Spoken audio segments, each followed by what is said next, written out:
Test 1, 2, 3, 4. Test 1, 2. Here we go. We got a lot to do today. Shabbat Shalom. Good to see you. All right. Here we go. V'shamru v'nei Yisrael et ha-Shabbat Lasod et ha-Shabbat ledorotam berit olam V'shamru v'nei Yisrael et ha-Shabbat Lasod et ha-Shabbat ledorotam berit olam Beini uven v'nei Yisrael Oti leolam, oti leolam V'shamru v'nei Yisrael et ha-Shabbat Lasod et ha-Shabbat ledorotam berit olam Ki sheshet yamim asa Adonai et ha-shamayim ve'et ha'aretz v'shamru v'nei Yisrael et ha-Shabbat Lasod et ha-Shabbat ledorotam berit olam Uvayom hashvi shavat vaynafash Shavat vaynafash Shavat vaynafash V'shamru v'nei Yisrael et ha-Shabbat Lasod et ha-Shabbat ledorotam berit olam Baruch atah Adonai Eloheinu melech haolam Boirei beria gafen Amen l'chaim. Blessing for the study of Torah. Baruch atah Adonai Eloheinu melech haolam Asher kidshanu b'mitzvotav v'tzivanu la'asok b'divrei Torah. Amen. Okay, so just a little update on this morning. I don't know if you've heard, I didn't have a chance. I only found out yesterday. So I didn't have a chance to email the congregation because I only found out yesterday. But today, after Torah study, we have two minions. We have the Reform minion here, the Conservative minion in the hub. We have a Reconstructionist minion in the school. We have an Orthodox minion. One day. So, no, we do have two minions. We have a Conservative minion in the hub and Reform minion here. At 12:30, in here, we're going to have a woman who is an immediate relative of a couple of the hostages in Gaza. She was there when this happened. She's related to one of the two women who were released. But the woman who were released, her husband is still in Gaza. The mother and the daughter? Yeah, I'm not sure exactly. No, the other two. When the two elder women were released, she's related to one of them. Her husband's still in captivity. The woman who's going to be here at 12:30, I think her name is Rita Lipschitz. I think it's Rita. It might not be Rita. Right here in the chapel. Might be Ruth. I forget what her first name is, but the last name is Lipschitz. In any event, she's going to be here. And she's coming on behalf of the Israeli consulate in Miami. There are a handful of other immediate family members who are going to be at other shuls around Miami this morning. But we were chosen to be one of them. I tried to text as many people as I could. I expect we'll have a big gathering. But I wanted you all to know we also announced it last night at services, and we'll announce it in both minions. So if you can be here at 12:30, it's a conversation you won't want to miss. Very, very intense. So. It was forwarded to the Tikkun Olam Committee. Yeah, we also forwarded it to the Tikkun Olam Committee. So We got it out, considering we just found out yesterday afternoon, we got it out as quickly as we possible. We're expecting a fair bit of press to be here as well, so don't be alarmed. And a lot of the local press will be here as well. So it's a very good opportunity. Rabbi, can you just, a question's been on my mind for weeks now. What are all those cars that you're doing so early in the morning, on Shabbos morning, that we get here at 8 o'clock? Basketball. Pardon? Basketball. And Weight Watchers.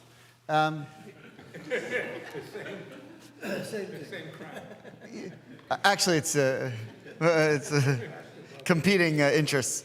Well, actually, they're all trying to get to the same place, I think. In the chapel, in this room. So, okay, we have a lot.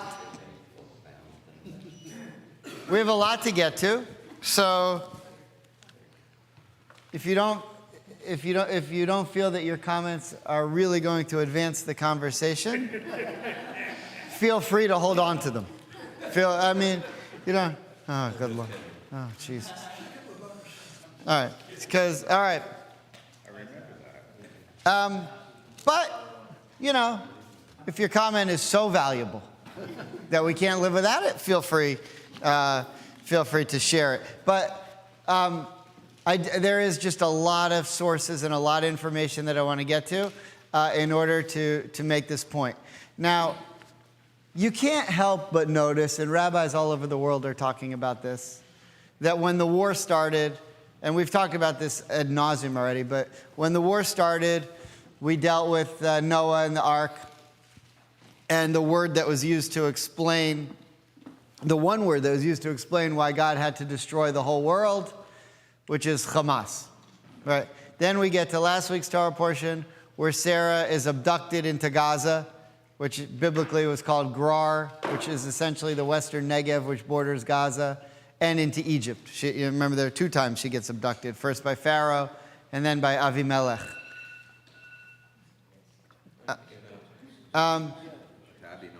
And so now, based on what's happened in the war, Israel is trying to eradicate Hamas. And in this week's Torah portion, we have, after Sarah gets abducted, she comes back and sends Ishmael and banishes Ishmael away. So the way that the Torah portions have lined up with the way that the war is going is pretty spectacular. Now eventually, who knows where it's going to go, but each week it seems to be like watching history play out. So what I want to look at today, which maybe I might not have focused on so much if it wasn't the war, but who is Ishmael? By the way, I'm glad you all set your clocks to go off so that you know when Torah study starts. That's very impressive. I like that. Okay, so who is Ishmael? And this is rhetorical now. I know you know who he is. But who is it in terms of, is he a good guy? Is he a bad guy? Is he is he somewhere in the middle? And there's different theories depending on Whether you're a Muslim or not. Well, I'm talking about that's also true, but I'm talking about as you look at these several Torah portions that mention him. Now, my knowledge of the Quran is limited, which is to say, pretty much zero. They do in rabbinic school have classes on Christian scriptures, and maybe it would have been nice to have a class on the Quran, but they don't have one. So I don't know much about it. What I do know is that the Muslims descend in the Quran from Ishmael. And whereas we take our line from Isaac, they take their line from Ishmael. And from Isaac, we don't take our line exclusively, because from Isaac comes Esau. And we don't take our line from Esau, we only take our line from Jacob. But from Jacob's children, we all come from, until 10 of them got lost, and then we all come from just Judah or Levi, unless you come from Dan. But probably if you come from Dan, you're either somewhere in Ethiopia, the Sudan, or Israel, and not in this room. But we seem to have reclaimed one of the 10 lost tribes with the Ethiopian Jews. Okay, so, but the other tribes are mainly lost. So we generally say that we're B'nai Yisrael, the children of Israel. Well, who's Israel? Israel is Jacob. So yes, Jacob is the inheritor of the people, but there's one person who's the inheritor of the land, and that's Isaac.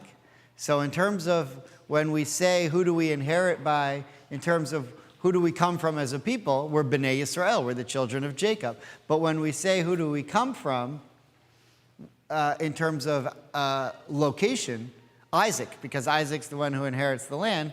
Jacob's the guy who's the father of the, Abraham's the guy who's the father of the guy who's told, it's your son that's going to inherit the land. Okay, we covered that. So in the meantime, there's Ishmael. And Esau, we know, is the root of all evil, at least rabbinically. And if you look at him in the Torah, he causes trouble even from when he's inside the womb. Biblically, Esau is a problem, biblically. Ishmael isn't as great a problem, seemingly, as Esau. Nevertheless, he's very interesting.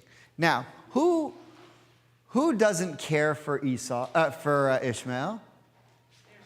Sarah. Why not? It's not her son. So, first of all, it's not her son, but Sarah was like the most righteous woman who ever lived. So you would think that if Ishmael was righteous, Sarah could find room in her heart for Ishmael.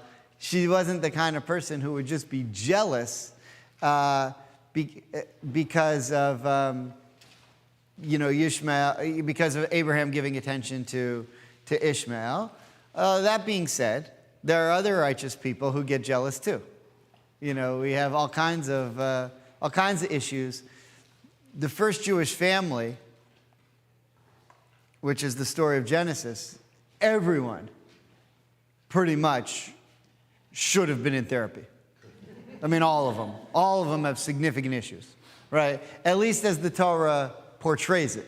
Now, the Talmud comes to say, what's your problem? Don't you understand that this is what that means and you don't get it? But from the Torah, there's some serious issues going on.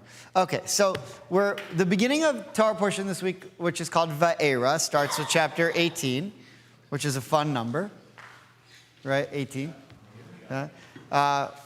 And you start to think about who gives life to the Jewish people when you get to chapter 18. Okay, so let's begin. Chapter 18, verse 1, Parshat Va'era. Okay, Norman, you have a mic? Okay. Does everyone have a source sheet? There should be. This is a pretty good crowd. Maybe I didn't make enough. Oh, wow.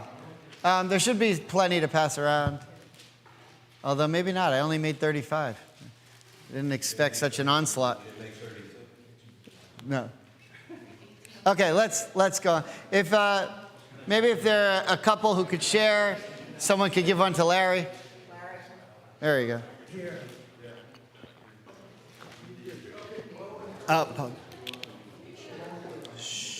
Okay, let's begin. Chapter 18, verse 1. The Eternal appeared to him by the oaks of Mamre as he was sitting at the entrance of the tent at about the hottest time of the day. Looking up, he saw, lo, 3 men standing opposite him. Seeing them, he ran from the entrance of the tent to meet them, and bowing down to the ground, he said, My lords, if I have found favor in your sight, please do not pass your servant by. Let a little water be brought, then wash your feet and recline under a tree, and let me bring a bit of bread, and you can restore yourselves. Then you can go on, now that you have come across your servant. And they responded, Very well, do as you propose. Abraham then hurried toward the tent to Sarah and said, Hurry, knead these 3 measures of wheat flour and bake some bread. Abraham then ran to the herd and took a young calf, tender and sound, and gave it to the servant lad, who quickly prepared it. Okay, now what Abraham didn't benefit from was he didn't live during the era of texting. Because what I do is I just send my wife a text. I forgot to tell you we're having people over tonight. And then my phone goes dead. Right. Oh yeah, we're having. I'm like, what's the big deal? Order a pizza. You can't have a. All right. Okay, so by the way, if you're at home, I forgot. Not that I forgot. I just didn't have time to get the sheets online. So if you're looking for the sources for last night, they're not there.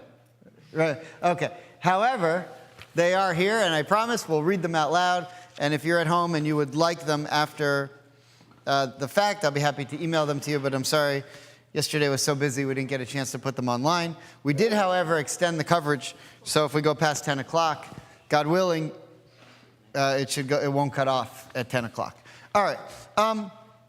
What I wanted to point out was verse 7. If you look carefully at verse 7, it says, "Then Abraham ran to the cattle, took a calf, tender and good, and gave it to the youth who hurried to prepare it." And if you know anything about Midrash, you know they love anonymous characters, because then they get to play around with who that is. And if you can play around with who that is, then you can have a lot of fun with it. Okay, so if you look at Rashi, who is it? So look at the second Rashi on Genesis 18:7. It says, "This was Ishmael, whom he bade to do this in order to train him to the performance of religious duties. In this case, hachnasat orchim, the duty of hospitality." So if you look at verse 7, it says, Abraham ran to get the food and prepare it and all this stuff, and he gave it to the youth. So how do you know it's not Isaac? It doesn't exist. Right. Now, could it have been Eliezer, his slave, or his servant, whatever, or a whole variety of other people? Of course it could have been. But the Midrash, and Rashi quotes it, goes out of its way to tell you that it was Ishmael. Not only that, it goes out of its way to show you that Ishmael, so, you could say Ishmael grows up to not be the inheritor because there are problems with him. And the only problems that they could really be was that he wasn't behaving properly in the eyes of Abraham and Sarah. Now, what does that mean? It means, there was no Torah yet, right? Now, according to our tradition, we believe that the matriarchs and patriarchs, as prophets, were aware of what all the mitzvahs were and were observant of all the mitzvahs. And we see a case of that later on when Lot is eating matzah. And Rashi tells us why he's eating matzah, because it's Pesach. So we eat matzah because of what happened on Pesach. Lot ate matzah because of what will happen on Pesach. But one of the 613 mitzvahs is you have to eat matzah on the 15th day of Nisan. It doesn't say you have to eat matzah on the 15th day of Nisan from the point of that day forward. At all times, you have to eat matzah on the 15th day of Nisan. So Lot is eating matzah. Why does the Torah go out of its way to tell us what he's eating? He could have been eating sushi. Who cares what he was eating? He was eating matzah so that the Torah could tell us that he knew the mitzvahs. Where did he learn the mitzvahs from, Lot? From Abraham. Okay. Either way, whatever the mitzvahs were as Abraham knew them, he was trying to explain them to Ishmael. Now, one of the mitzvahs is hachnasat orchim, welcoming guests into your home. So that was the mitzvah. But, the main ones, really, at this point, which we call the Talmud and Tractate of Sanhedrin will later call the cardinal sins, are idol worship, which is what Abraham stands against, murder, which we learned from Cain and Abel, and sexual immorality, which we learned from Noah. When the story when his nakedness was uncovered and all that stuff. So, murder, like when Cain killed Abel, no one had ever died before. So he hit him and he's like, "Get up, what's the problem?" He's dead. What's dead? What do you mean? I've never heard of that. They're like, now I see what you mean. That's why Cain said, "Was that bad?" I didn't know. It was just a hit, Okay. All right. So this is what we know about Ishmael so far, is that it was Abraham's intent for him to learn the mitzvahs and be the next generation of Jew. I mean, we don't call it Jew yet, but that's what it is. Okay, I want to just skip back with you to one other verse, Genesis 16:16. And if you don't feel like flipping back, we don't all have to, as long as one of us does. It's like what the guy said to the other guy when the bear was chasing them. Right? I don't have to outrun the bear, just have to outrun you. Right? Right. Right. So only one of us has to be there, but here's what it says.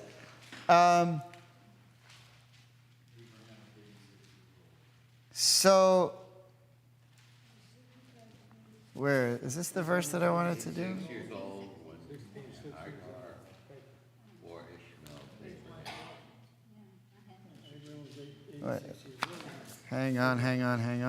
Brought up Picasso. 9 and 7, 16. Oh, yeah. Okay, wait. 7, wait. You know what? Yeah, 16, I said 16:6. I meant 16:16. Okay, so Abraham was 86 years old when Hagar bore Ishmael to Abraham. Okay, so who cares? Why do we need to know exactly that he was 86 at that point? If you look at Rashi, this is written to Ishmael's credit because now we know, if we know what age Abraham was, when Ishmael is born, we can then track how old Ishmael is, right? So this is written to Ishmael's credit, pointing out that he was 13 years old when he was circumcised, and yet he raised no objection. So what we know from Ishmael so far is two things. One, if you're 13 years old, imagine you're 13 years old and your father comes to you and says, hey, I'm starting a new religion. Great. What do you have to do? Well, there's one thing. I'm good with the idols. Right? No, Ishmael says, okay, I'm in. And he doesn't raise an objection and is circumcised. So we see from this, if you're going to look at anything, according to Rashi in the Torah about Ishmael so far, is 1, he's willing to get circumcised. 2, he's in the house with Abraham, and when Abraham tells him, go do a mitzvah, and here's how you do the mitzvah, he goes and does the mitzvah. And he's learning mitzvahs from Abraham. And the point is that as you learn about who Ishmael is so far, he looks pretty good. In fact, he looks great. Right? Now, this is problematic because we know how the story ends, but so far, as you're charting a course for who is Ishmael, he looks pretty good.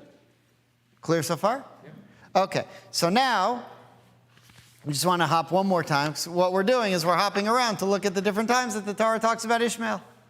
So if you look in chapter 21, verse 11,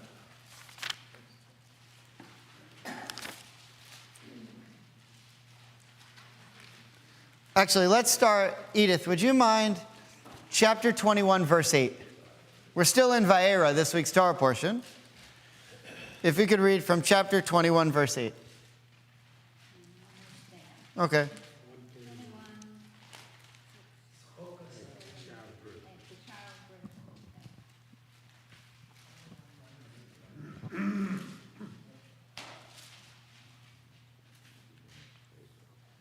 The child grew and was weaned, and on Isaac's weaning day, Abraham held a great feast. Now Sarah saw the son that Hagar the Egyptian had borne to Abraham playing. She said to Abraham, throw this slave girl and her son out. The son of this slave girl is not going to share in the inheritance with my son Isaac. This grieved Abraham greatly on account of his son. But God said to Abraham, do not be grieved over the boy or your slave. Do whatever Sarah tells you, for it is through Isaac that offspring shall be called yours. Yet I will also make a nation out of the children of the slave's son, for he too is your offspring. Early the next morning, Abraham got up and took bread and a water skin and handed them to Hagar, placing them and the boy on her shoulder. Then he cast her out. Trudging away, she wandered aimlessly in the wilderness of Beersheba. Okay, so what you might surmise from this is that Sarah recognizes something in Ishmael that Abraham doesn't. Now, Abraham may be more biased because his son, technically, and not Sarah's. But there's something that Sarah perceives, we're not quite sure what yet, that she says, this Ishmael is a real problem. I don't want him mixing with my Isaac. You need to get rid of him. And Abraham says, what? No. And then God says, yeah. And Abraham says, okay. But Sarah sees something that Abraham doesn't, that God sanctions, according to what we just read. I just have a question. Didn't you, Mike, excuse me. Yeah, chas v'shalom. Right. Oh, I know. I just have a quick question, and I'm a little confused. You mentioned that he was bar mitzvahed and was circumcised, and then it says she carries him on her shoulder. It tends to seem like a younger child that can't take care of themselves, but then, so... Where do you see that? What verse are you? We just read that she's giving him a skin, and Oh, okay. he gave her skin and bread, and she puts the child on her shoulder. So was that before he? So she saved Jael, the slave woman, her son. Mary greatly distressed Abraham, her son. 14? Okay, so Abraham rose early, took a bread of skin, gave to Hagar, he placed them on the shoulder and the boy. Oh, she put the skin. Just the bread and the skin. Okay. Okay. Yeah, I wouldn't be too concerned about that. Put them on her shoulder and the boy. No, yeah, the food is on her shoulder. Okay, let's look at in the 12th century, Rabbi David Kimchi, the Radak, he wrote this about chapter 21, verse 11. Judy, would you mind reading that? The Radak. On Genesis 21:11. Even though Ishmael was the son of a slave woman, he was at the same time also Abraham's son, and he loved him as a father loves one son, especially seeing that he was his firstborn. He was merciful towards him like a father is merciful to all his children. Moreover, he had taught him to behave and had taught him the ways of the Lord. In fact, if he, Abraham, had taught all in the sundry ways of the Lord, he had most certainly not neglected to teach these ways to his own son. Therefore, the request by Sarah to expel his own son was a source of great chagrin to him. Abraham held his chagrin to himself and did not express anger at his wife, as he was concerned about preserving Shalom bayit. Right. peaceful marital relations with his wife. This was the state of affairs until God intervened in the matter. Okay. I just wanted to hang on one second. The next verse I wanted to show you. Okay.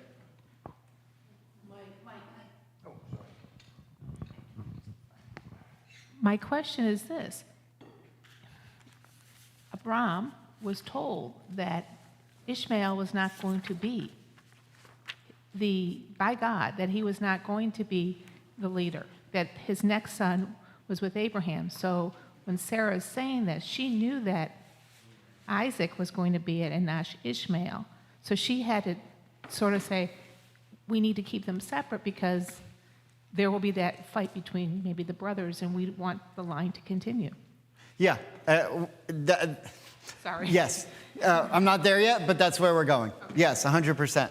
Now, there's only one source in the Torah that helps us understand what Sarah's problem is with Ishmael.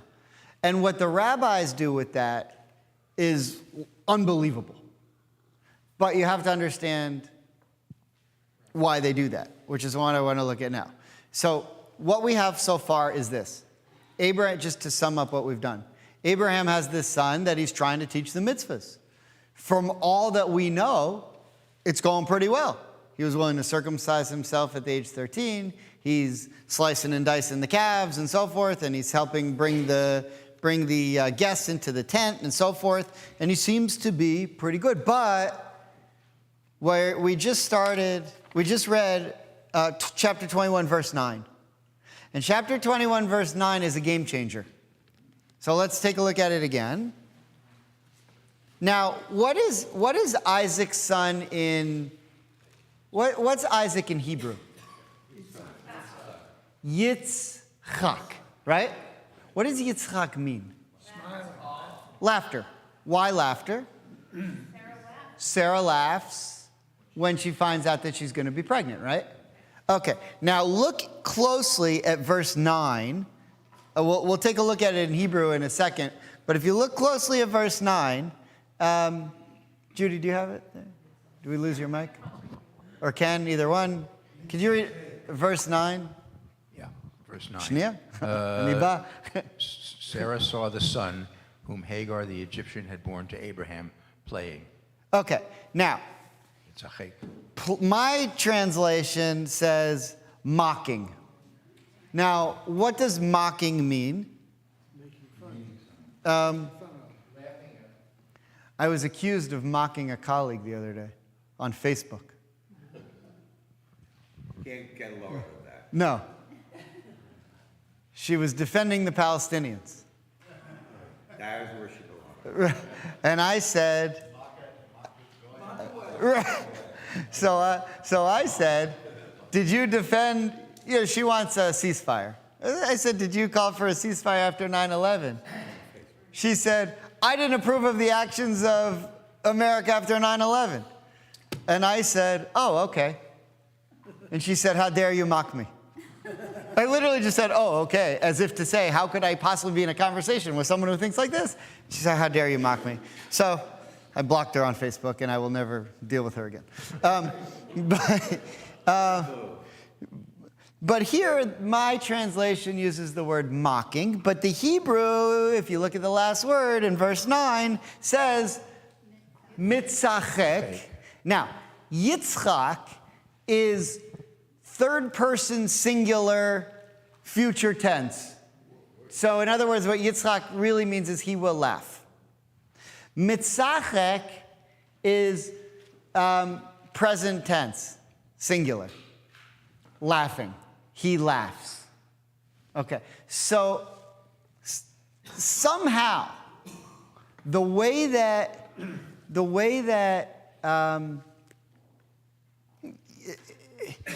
Yishmael is used here in the present tense. He's laughing. Isaac gets, boy, I should do this for a living. He will laugh in the future tense. He will get the last laugh. I didn't even plan that. I just came out with he will get the last laugh because that's an expression. You got it. All right. So, what does that mean? Look at the Midrash, Genesis Rabbah 53, on the first page of the sheet. So actually, let's skip the first one for now. Do you see the second one where it says, Sarah saw the son of Hagar the Egyptian? And then the rest of that verse would be mitzachek, mocking, laughing, however you want to describe it. Ken, would you mind reading there, Rabbi Shimon ben Yochai? Rabbi Shimon ben Yochai said, Rabbi Akiva used to say something derogatory regarding this, but I say something complimentary regarding it. Rabbi Akiva expounded, Sarah saw the son of Hagar playing mitzachek. Mitzachek is nothing other than sexual immorality. Okay, now why does he say that? Because if you remember, who was mitzachek elsewhere in the Torah? The Jews at the golden calf. When Moses came down and he saw them dancing around the golden calf and having some sort of, orgy or whatever, that's the word that the Torah uses, mitzachek. Okay, let's keep going. Just as it says, the Hebrew slave whom you brought to us came to me to play with Litzachek, play with me. It teaches that our matriarch Sarah would see Ishmael force himself on women and trap married women and violate them. Like, what? That's what you got from that verse? Okay, so that's a stretch. First of all, we have this guy who circumcised himself, who does what Abraham says, who's listening to Abraham. You don't think Abraham said, one mitzvah is, you have to be nice to people when you welcome to the house. We don't need to cut. You can rape whoever you want. I mean, that's not part of this religion. That's fine. We didn't cover it. You don't think Abraham covered that? By the way, what's the point of circumcision? Why do men have to have circumcision? Besides the obvious. This isn't a science class. But why do men have circumcision, or baby boys have circumcision and females don't? Is because men have a sexual problem. It needs to be restrained. Women are born perfect without that, so they don't have to have that. That's why I'm Reformed, because I don't believe in that kind of nonsense. But that's what the circumcision is. So the fact that that's the first mitzvah means you're supposed to restrain any sexual immorality. That's what circumcision's all about. So, but what the Midrash is coming and saying is, oh yeah, Sarah used to see him force himself on women, and that. Well, of course, now when you say that she needs to send him away and I can't have him by Isaac, you understand what she's saying. But Abraham didn't see that. I mean, what's happening here? Let's keep going. There's more. It gets even crazier. It is taught. Rabbi Ishmael says, this expression of tzachok is nothing other than idol worship. As it is stated, the people sat to eat and drink, and they rose to revel, l'tzachek. Right, so we see elsewhere in the Torah that when people are described as mitzachek, they're worshiping idols, and we see it with the golden calf as well. So maybe Sarah used to see him bow down to idols. By the way, that would be more believable, because everyone back then was worshiping idols. It's like when my son, I told my kids when they were younger, I said, listen, there's two rules in this house. In this house, we root for the Philadelphia 76ers, and we're Zionists. And one day, my son comes to me and says, 76ers lost, but we're no, still he says, I prefer the Heat. I said, what? I said, fine, but if you ever tell me you're not a Zionist, you're out. But why do you like the Heat? All my friends like the Heat. Okay, so when Yishmael went to play with the other kids and they're bowing down to the moon, to the sun, to whatever, you could see, okay, maybe that's what everyone else is doing. You could kind of understand that. But it would be heartbreaking because Abraham and Sarah, that's their main thing. They're the ones who figured out you're not supposed to worship idols. It's kind of like, if you ever saw the movie, there's a movie about Eliezer ben Yehuda. You know Ben Yehuda Street? Eliezer ben Yehuda is the guy who started modern Hebrew. He wrote the first dictionary, and he's speaking Hebrew, but everyone else was speaking Yiddish. There was no Hebrew. And in his house, you only spoke Hebrew. One day he caught his wife and his son speaking Yiddish to each other and just went ballistic. It's a first retailer. Okay, I don't know if it was exactly like that, but it was similar. All right, and then the last one. Now, if you know anything, you know that the three cardinal sins are sexual morality, worshiping idols, and so guess what's coming next? Okay, here we go. Rabbi Eliezer. Rabbi Elazar, son of Rabbi Yossi HaGelili, says, this expression of tzachok is nothing other than an expression of bloodshed, as it says, let the lads rise now and play visachaku before us. Right, so, what the Midrash is saying, if you don't believe us that these words elsewhere in the Tanakh mean these things, go ahead and look at 2 Samuel 2:14 and then tell me that this doesn't mean bloodshed, because it does. So that verb, that's what it means. Now, can you imagine the conversation? Sarah comes to Abraham and says, I think we should get rid of Ishmael. How can you do that? He's my son. I can't do that.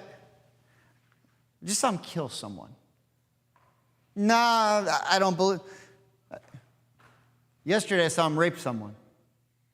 Nah. Saw him worship an idol. I can't, no, it can't be. God comes to Abraham and says, you want me to show you the video? It happened. Abraham says, all right, you're gone. Now, would Abraham have accepted an idol worshiper, a rapist, and a murderer? So, two things are going on here. One is, the Midrash is trying to figure out what mitzachek is. Later on, we see in the Tanakh elsewhere that it refers to these are what we call the 3 cardinal sins in Judaism. By the way, what's the difference between the 3 cardinal sins? It's explained in the Talmud, and a regular sin. All the sins are bad. So these 3 sins you should be willing to give up your life for rather than do. So if someone says to you, go steal from that store or I'm going to kill you, you should go steal to save your life. But if someone tells you, go kill that person or I'm going to kill you, you should give up your life rather than do it. These 3 sins are so bad that you should give up your life before committing one of these 3 sins. 3 sins. That's according to the Talmud. That's why they're called the 3 cardinal sins. If you watch the Cardinals football team, you could say their quarterback is also a cardinal sin because the play, and I had Connor on my fantasy team, and the whole thing's falling apart. All right. What do you do with the Eagles? Eagles are the best record in football, 7-1. All right. Now, if you look at the Ibn Ezra on this, chapter 21, verse 9, it's on the sheet here. Ibn Ezra says, what did Ishmael used to do? Ibn Ezra disagrees with the Midrash. And he says, look, Ishmael was acting as a boy is wont to act. And Sarah was jealous because he was older than her son. So, in other words, Sarah would see Ishmael out playing, soccer with other boys, thinking, he should be studying Torah. He should be doing something better with his time. He's acting like a child. He's 13. My kid's 3. Why is that a problem? Because the older kid's the one who inherits. And here Sarah, frustrated, thinking, my son is more righteous than that kid, but he's going to be the one that is going to inherit the land of Israel and the Jewish people are going to be blessed by, and I got the better kid right here. And so Sarah was very frustrated by that. So what Ibn Ezra says is, no, it's not that she saw him raping, murdering, or worshiping idols. What she saw was, it just wasn't right.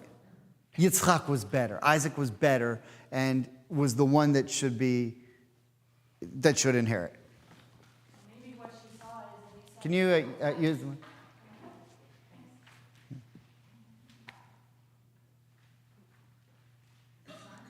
Should be. Is there a red light? and maybe what she saw was, and you said it several times, is a good kid doing everything right. And thought, well, he looks like the real deal, even though he's not my kid. Right. So I have to get rid of him. It's possible. I mean, we don't like to believe that about Sarah because we think Sarah is Sarah Imenu. She's Sarah, our mother. And the rabbis don't think that, but that's human nature. That's what it looks like. But I think we should think that Sarah was, way more righteous than we are. So, yeah. Oh, okay. A couple more questions, and then I've prepared some things to talk about. Isn't Sarah usually considered a prophetess as well? Of course. So she was seeing things that other people don't see. Of course. That would be why she was seeing Ishmael in the future. Of course, and 100%. And that's kind of what Sherry was getting at. And God agrees with her and tells Abraham, do what Sarah says. So, Did Hagar worship idols? So the question for those at home, did Hagar worship idols? Yes. So wouldn't that be an added reason, So for Ishmael not to? if you look at verse, to answer your question, if you look at verse 14, 21:14. So Abraham arose early in the morning, took bread and a skin of water, and gave them to Hagar. He placed them on her shoulder and the boy and sent her off. And she went, look what it says here. And she went and strayed. The Hebrew is v'teta. By the way, that's the same verb that Netanyahu used in his speech yesterday to Hezbollah. He says, al tit'ah. Don't be foolish. Don't make a mistake. That was his warning. This is the same root here. I don't know if he realized that word is in the Torah portion when he used that word. I doubt it, but it would have been cool if he did. But he said, v'teta, and she strayed. She went wrong in the wilderness. So Rashi says there, chazara legilule beit aviha. She went back to the idols of her father's household. So while Hagar was with Abraham, she didn't worship idols. But once he kicked her out, she went back to idol worship, according to Rashi. Rashi took that from the Midrash. Okay, now, if we look, Rashi, because you're taking, okay, if you look at Rashi 11, on verse 11 there, 21:11, so in 21:11 it says this, the matter greatly distressed Abraham regarding his son. So God said to Abraham, be not distressed over the youth or your slave woman, whatever Sarah tells you, heed your voice. So he was very distressed that he had to send him away on account of his son. Now, what did he hear? If you look at verse 11, because he heard that he, Ishmael, had taken to degenerate ways. The real meaning, however, is because she, Sarah, had told him to send him away. And so now Rashi's asking the question, well, what's really going on? Is he sinning? Are there problems with him? Or is Sarah just making this whole thing up? Okay. And then we come to verse 20. If you just skip ahead, chapter 21, verse 20.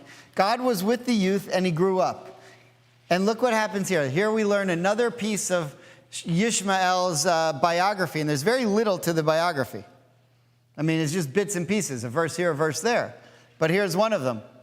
God was with the youth and he grew up. He dwelt in the desert and he became a shooter, an archer.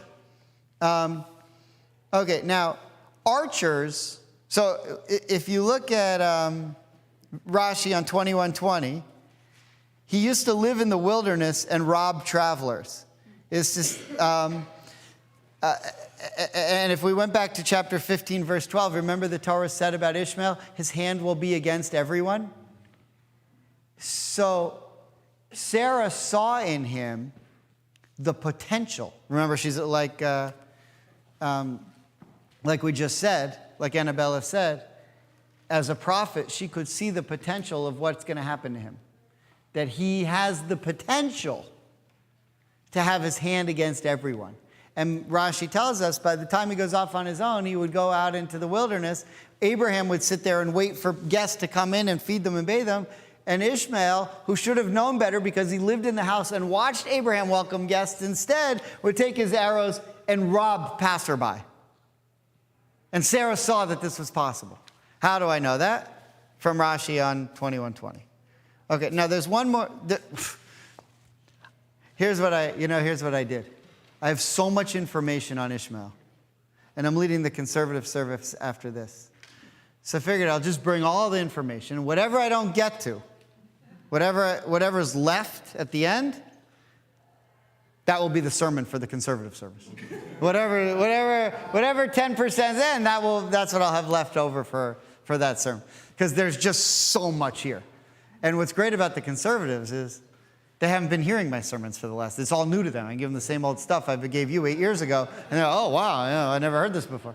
So, except for, a couple people. No, but I like to add something new every time.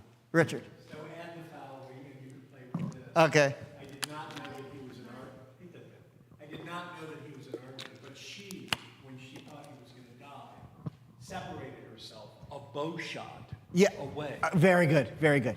So for those at home, what Richard said was the fact that he's an archer shows something interesting. And Hagar, when she separated herself, measured it in bow shots. And there's one thing we know about bow shots. They're inaccurate. Which also reminds us of what Hamas shoots up. Because they're very inaccurate, and we have Iron Dome, and they don't. A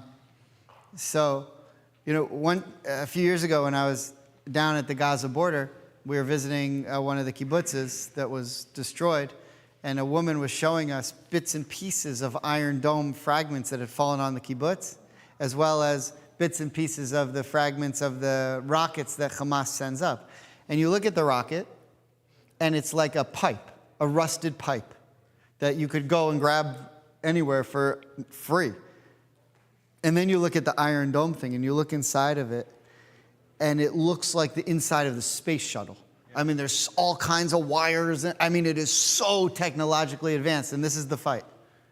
And it is just unbelievable. So there's a midrash that one of the reasons, I didn't bring it, but one of the reasons that Sarah hated Ishmael so much and why Isaac hated Ishmael is because when they were out playing, Ishmael would always take his bow and arrows and shoot them at Isaac. Always. Now, if you get hit with an arrow from distance, you're going to die. Isaac never dies by one of Ishmael's arrows. And Ishmael was always shooting the arrows, which means to say he wasn't a very good shooter, or they're just not that accurate. They're just not that accurate. Now, I heard a Devar Torah this week that you could not believe. You couldn't say it in a Reform setting, I don't think. Except, I don't know, maybe you could. I don't know how Reform Jews would react to this. But it was an amazing Devar Torah. And what the guy was saying was, the rabbi from Jerusalem, he was saying, you know, the Muslims, for a while, they were the leaders of civilization. There was a period of the golden age of Spain and so forth where they were real thinkers, and they had this group of people called the Multikalimum, and they were their intelligentsia, and Maimonides learned from them, and okay. But then, in the Christian world, they had greater advances in timing with quartz and so forth. I don't understand it, but somehow they got to a point where they were more exact in their timing. And when you do scientific experiments, if you're not exact to the very second, to the very number, to the very whatever, then you can't come up with advancements. And once the Christian world had further advancements in timing, they leaped ahead in terms of civilization, and they went forward in the Christian world and never looked back. And the Christian world always led the Muslim world in terms of intelligentsia and academic advancement and so forth. I'm not saying this is true. I'm just telling you this is what this guy said. It was and so he said, if you go back to the Torah and you look at Noah and how he built the ark to the exact millimeter, and God told him they'd build this long and build this long. And then you look at the way that Bnei Ishmael, the children of Ishmael, shoot arrows, and they're always off and they're not as accurate. And so the rabbi said, if you ask, if you're walking around in the Arab world, if you're walking around the West Bank, he said, he's done this. I've never done this. If you're walking around the West Bank and you say to someone, you see that mountain over there? How far is that? They still answer, 2 smokes.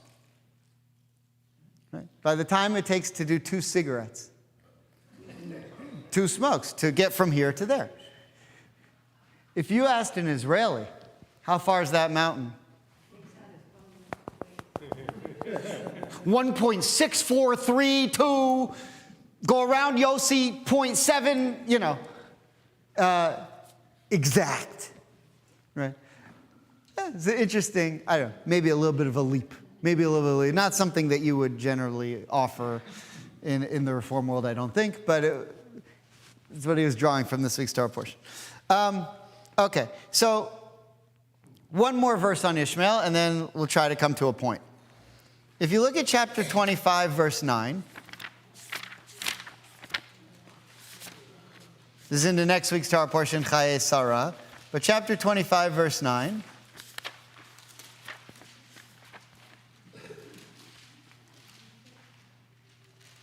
this is when Abraham passes away. And Abraham expired and died at a good old age, an old man in content, and he was brought to his people. Now, why do I bring this section? Because this is the next place that Ishmael is actually mentioned. And here's what it says. His sons Isaac and Ishmael buried him in the cave of Machpelah, in the field of Ephron, etc., right? Which is where Abraham had bought the cave in Hebron for Sarah. Now, why is it interesting the way it's written? Why do the rabbis react to this? Because Ishmael is older, yet Isaac is written first. And you usually usually go in order of birth. So, if you look at the last Rashi on the sheet, how do the rabbis deal with why Ishmael is written second? And it says this, from this we gather that Ishmael repented of his evil ways and yielded the precedence to Isaac. That is what is meant by the good old age mentioned in connection with Abraham. So in other words, Abraham's the first person in the Torah where it mentions he lived to a ripe old age. But there are people who died before him that were hundreds and hundreds of years older. So what's so ripe old age about him? He actually, 137 or whatever it was, he was a young guy. People who lived to 900. But no, it's a ripe old age. Why? Because he was content. Because Ishmael finally repented. And seemingly here admits that if Isaac is older, I could admit that my brother's older. He's not. He's 3 years younger. But my parents' will still going to be 50-50, whether he's older or not. I mean, look, we're in talk. Should more of it go to me because my brother makes more money than I do? Of course. Of course. So, and we'll discuss, I'm sure we'll discuss that at the right time. But,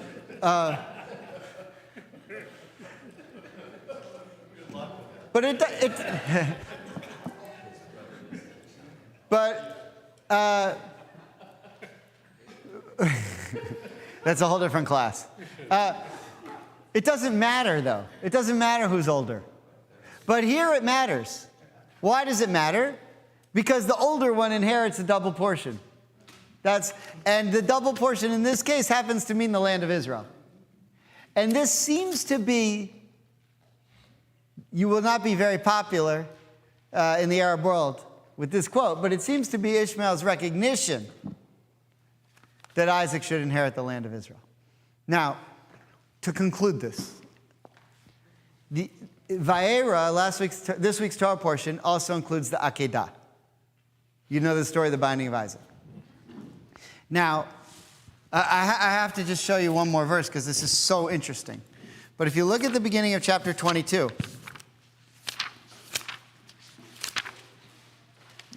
if you're coming to the conservative minyan, this will be, you may hear this repeated again, so you can cover your ears now if you don't want to, but it's worth hearing twice.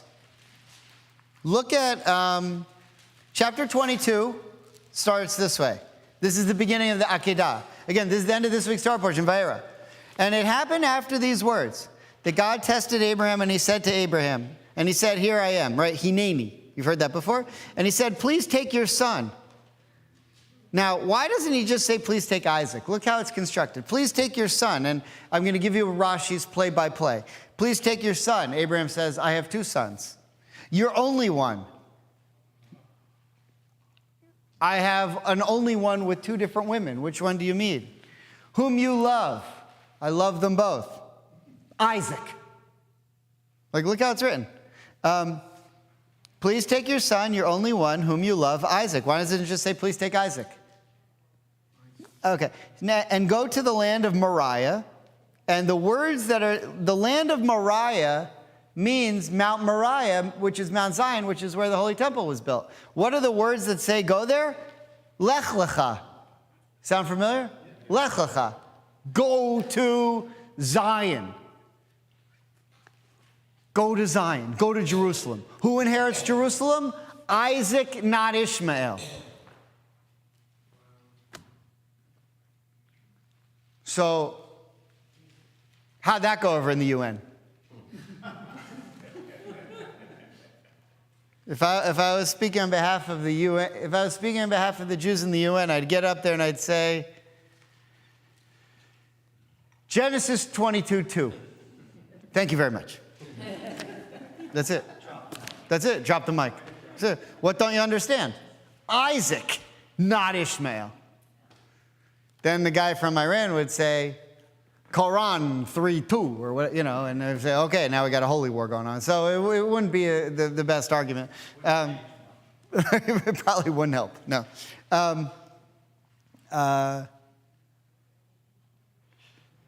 There's so many good UN jokes. All right, we don't need to. Okay, so now here's the question to ask yourself, though. If you go now to verse 3, Abraham arose early in the morning. He saddled his donkey. He took 2 young men with him and Isaac. Now, who are these 2 young men? If you look in Rashi, he tells you Ishmael and Eliezer. So Ishmael and Eliezer accompanied Isaac and Abraham to go to Mount Moriah for the Akedah. the problem with this is, now jump back with me. I know this is annoying, but this should be interesting to you.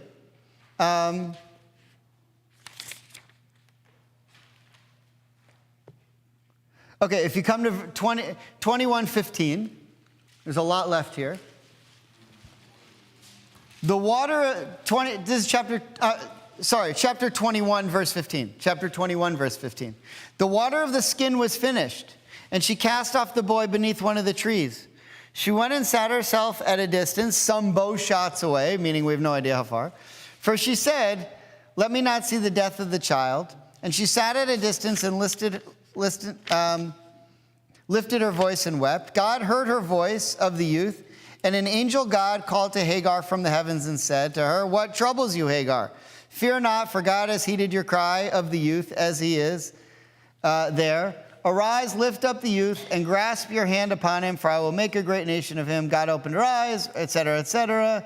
Verse 20, God was with the youth, and he grew up. He dwelt in the desert. He became a shooter and an archer. He dwelt in the desert with his mother, and his mother got him a wife. From Egypt, right. Now, Ishmael's already been sent away. He's gone. He's gone. But now you get to verse 22, and Rashi's telling us, chapter 22, when they go out for the Akedah, no, Ishmael's right back here. So is he out there living in the desert of Paran, getting married to another woman and hanging out with Hagar and worshiping idols, or her idols, or maybe not? Or is he in a different city with Abraham getting ready to go to Jerusalem? And so there's a midrash. There has to be a midrash because there's a problem here that says, well, either he's there or he's there, but he can't be in two places. These places are very far from each other. He's either down in the desert or he's up in the city. Where is he? So the midrash says this. In fact, I brought it. Let's see if I didn't bring it on the sheet, but let me see if I can just find it. Maybe I didn't. You know what? I don't know if I have it or not. Bear with me 1 second. Okay. Yeah, I only brought a part of it. Oh, here.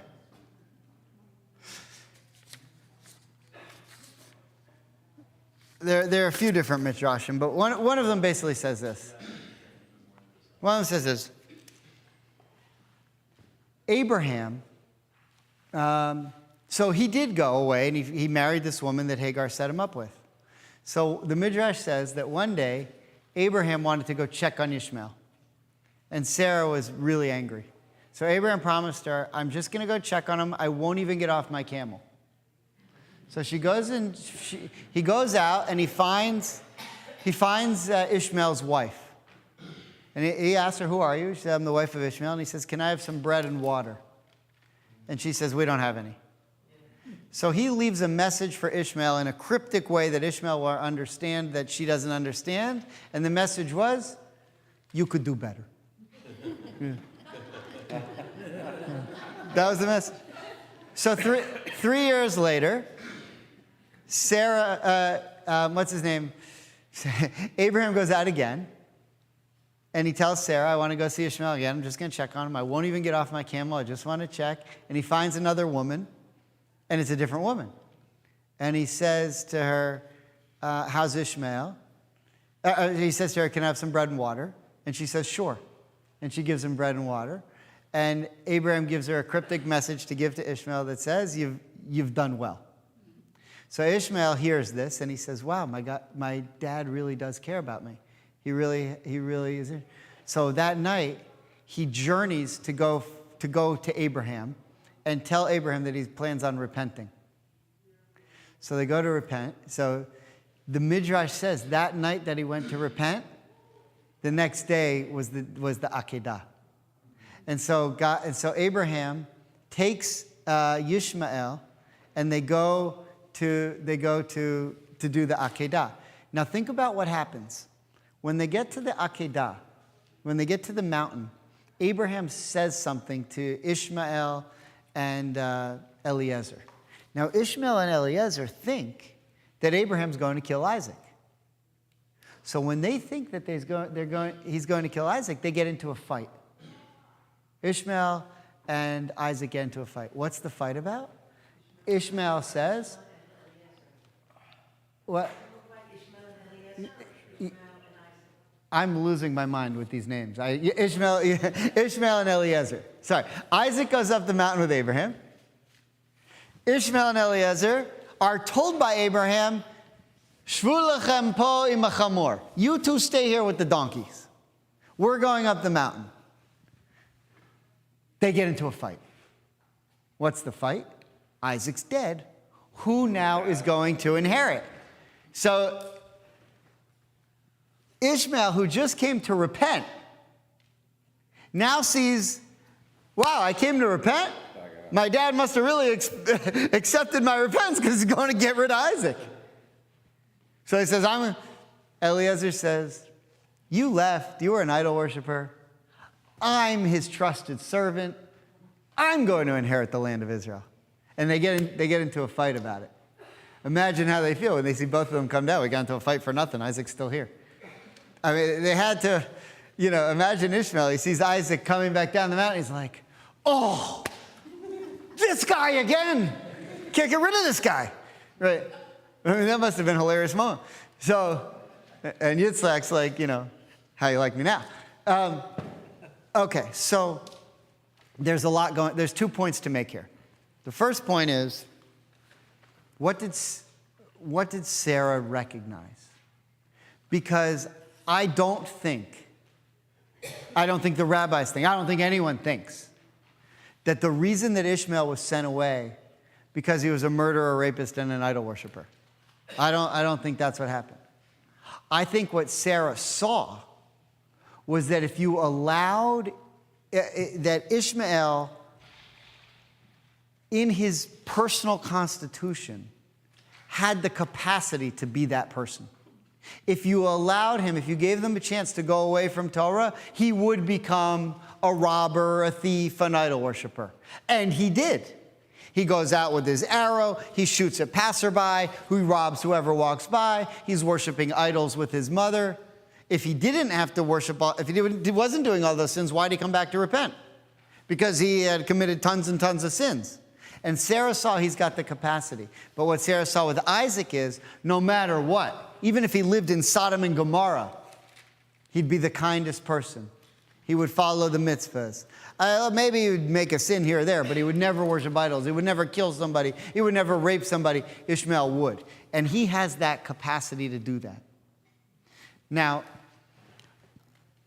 I think this is fair to say, if you look at what's going on in the world today.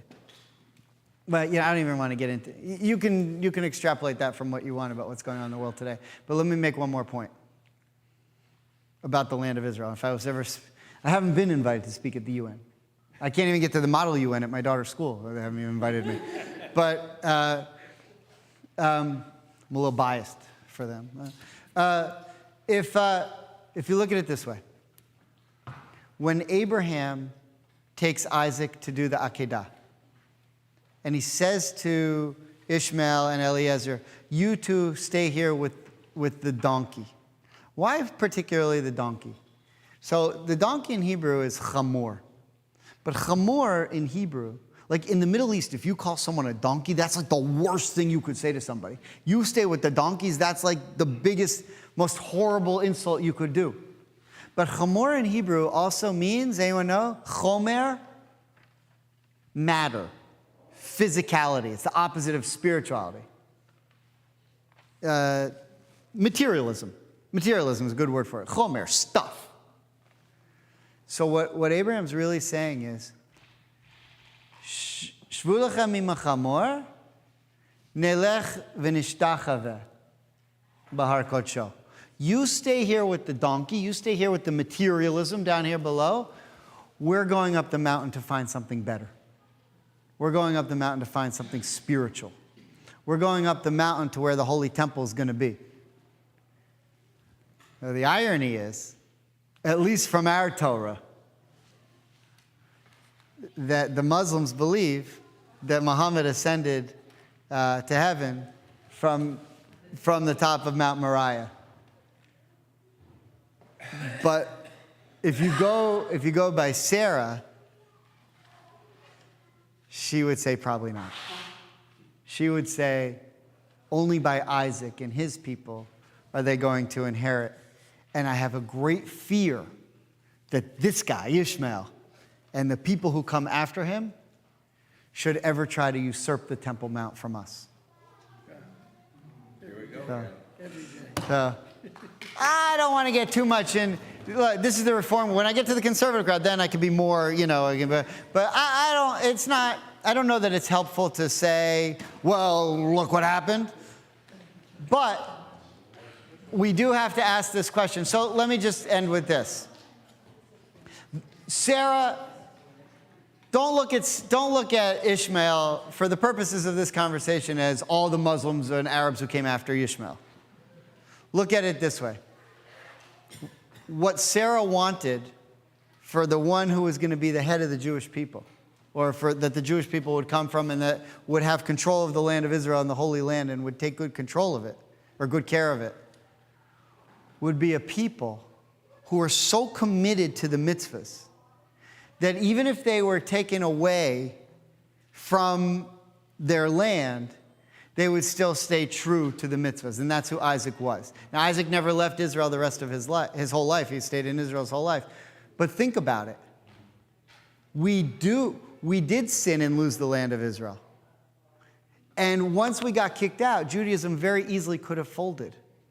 But the fact that we, like Isaac, clung to the mitzvahs, God stuck with us. We never lost Judaism. And eventually we got the land back. Okay, Shabbat Shalom.